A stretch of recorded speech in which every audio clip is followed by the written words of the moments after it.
Hello, this is Natalie, and I'm going to do another case study, the second for the year. This one still also comes from accidents in North American mountaineering.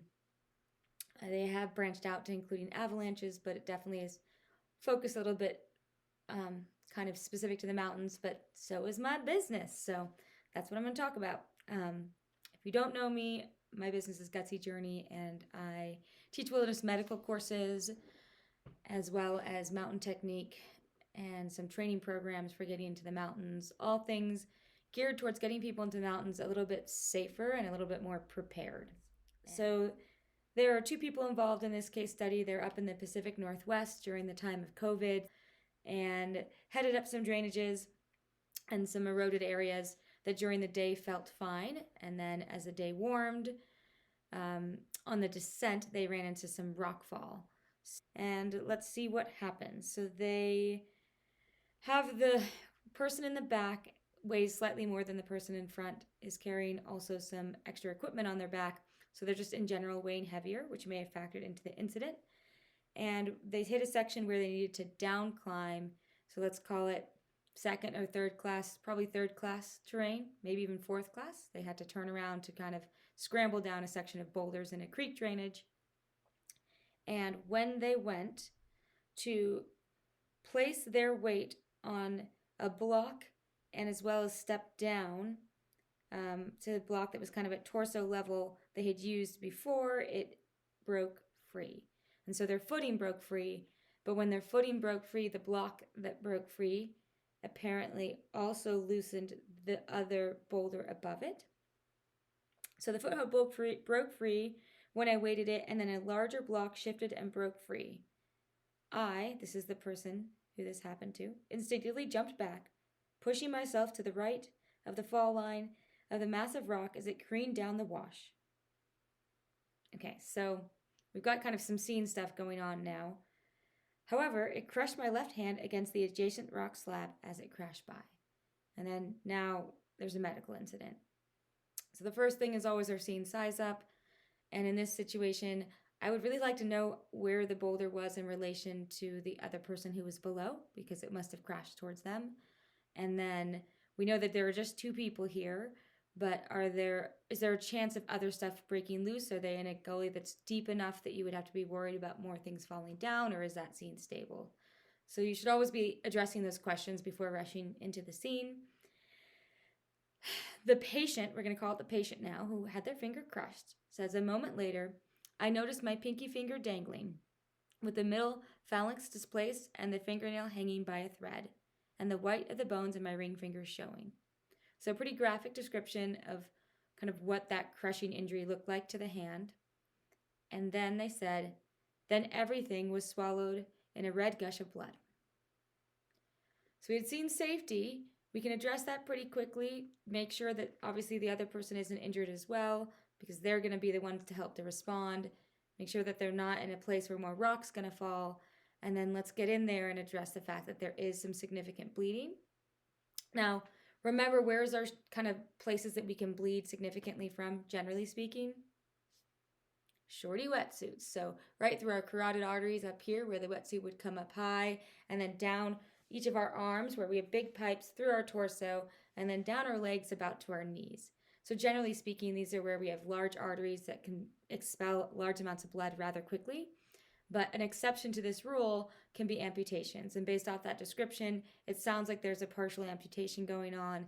And we always want to consider that to also be something to quickly address for bleeding control. So in this case, the patient immediately wrapped my right hand in a fist around both fingers to apply pressure and held both hands above my head. So they are doing exactly what we hope, which is they're trying to make the right decision to stop the bleeding for themselves. Wrapping around generically, I'm sure, made the most sense at the moment, but how would we prefer to control our bleeding? Well-aimed direct pressure. So ideally really getting specifically onto the two digits that have been damaged and providing pressure there. And if that isn't working, what's our next step? Tourniquet. I should not say that like it's a cheerleader.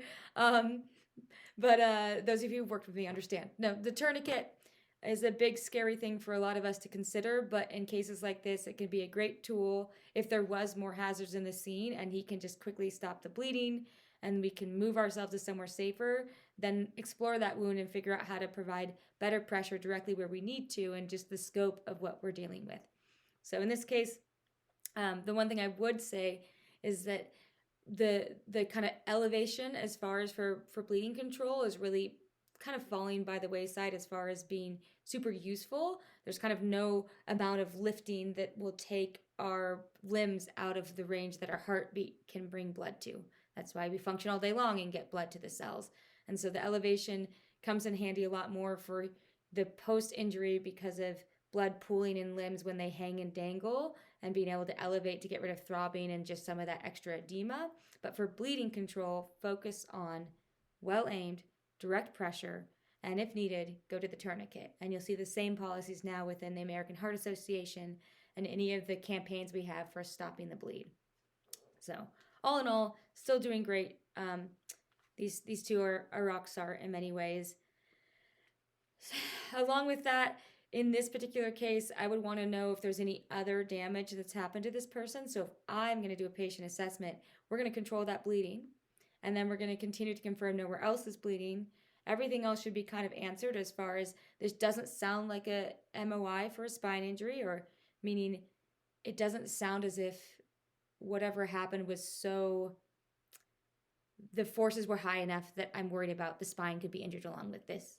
If the person had maybe fallen directly into a boulder that directly impacted this back and along the spine, that could be. But if they just jumped to the side, there's none of that going on. So this is really, as far as our primary assessment, do they have an airway? Are they using it? Yes. Do they have a pulse? Yes. They're up.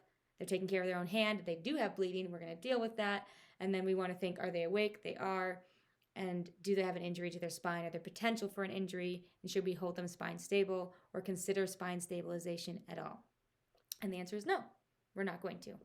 So we had one red flag. We deal with that. We can move into the secondary assessment, which is just, man, is there anything else that's wrong with this person?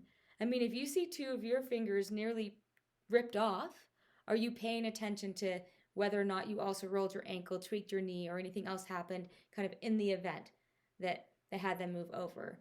And so it doesn't necessarily have to take a long time, but we do need to assess the entirety of the patient and consider all the options. I want to kind of finish off just describing the final part of this because I think there are some great takeaways and kind of how they handled the next part of it. So the area had no cell signal. Fancy that. We can't always call for help. They did not own any kind of satellite communication device, and they had not passed anyone all day long. So they're kind of out exploring. They're on their own. Given that the sun was setting and the patient could still walk, they decided that they were going to self-rescue. I think that was also an excellent decision. That's why I call them a rock star group, because recognizing that sending one person out and trying to call for help and create all of this delays and everything that would needed to happen weren't really in the best interest of the person who's now injured. And if they have the capacity to keep going, let's keep going. Okay. They dropped some of their equipment as well so they could descend quicker. Also, great to recognize that our equipment is replaceable, but our fingers are not. Just that mentality is so important to recognize that it is always best to prioritize yourself. Okay, so they moved some stuff into a small pack, still making sure that they actually had the wallet, which probably has health insurance, keys, headlamps, and then continued down the creek. They were clutching the hand, so still trying to maintain the bleeding by having it overhead. Probably made the walking a lot more awkward. Not sure that should have happened. We could have put a pressure dressing or a tourniquet. Other options there. They were trying to also maintain a pace that wasn't so aggressive that it spiked the heart rate. So once again, that tells me a lot of concern over this bleeding, that we have ways to control where then you can just move as quickly as you need to. So stuff to consider. There were down trees along the ways that presented tricky obstacles to clear, especially without the use of the hand. So if maybe the hand had a pressure dressing on it, then at least one hand would be usable, which would provide so much more balance in this descent. After about a half an hour, they made it back to the car. So yes, challenges, but a half an hour back to the car. This is awesome. This is good. This is what we want. Get them out. Get them out quickly when they need to, because life and limb are important. And right now there's some component of the limb that's being threatened. It took them about 15 minutes to drive before they got cell signal, at which point they decided that it would be quicker and less expensive to just continue on their own to the hospital. It took about an hour more to reach the emergency room, and a couple hours later they were transferred to another hospital for surgery. My takeaway in this, I think bleeding control as one of the things in this case study to really consider, and being sure you're kind of prepared to do some of those interventions, like a tourniquet that might have made some of the rest of the extrication quicker, and then they still could have gotten somewhere quickly. And the person in this who actually wrote up their own report did mention that they now always carry some kind of satellite communication device so that they have the ability to connect when needed in an emergency. And I think that that seems like a really logical conclusion, because they've found themselves suddenly wanting to and not being able to. And it's something it's really worth considering carrying. I just also think that even if they had pressed that button, I'm not sure it would have changed much of what happened. It certainly would have made it any faster in my mind, especially thinking of them in this tree choked creek drainage area. There's not going to be a good landing zone for a helicopter, and it was only 30 minutes to get down the trail.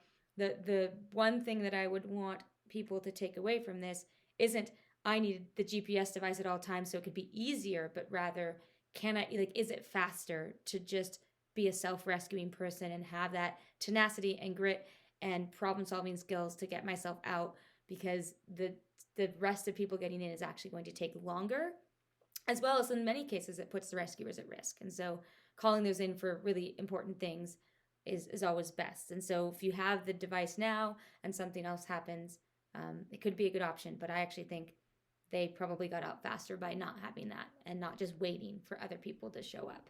And so the care was probably better for that person overall. Okay, that's it for this little analysis. So just a refresh, and I'll get another one out in another month or two, but hopefully that helps just give some ideas and some ponderances. It's fun to just dialogue a little bit, and you can check out more in the blog post. All right, catch you later.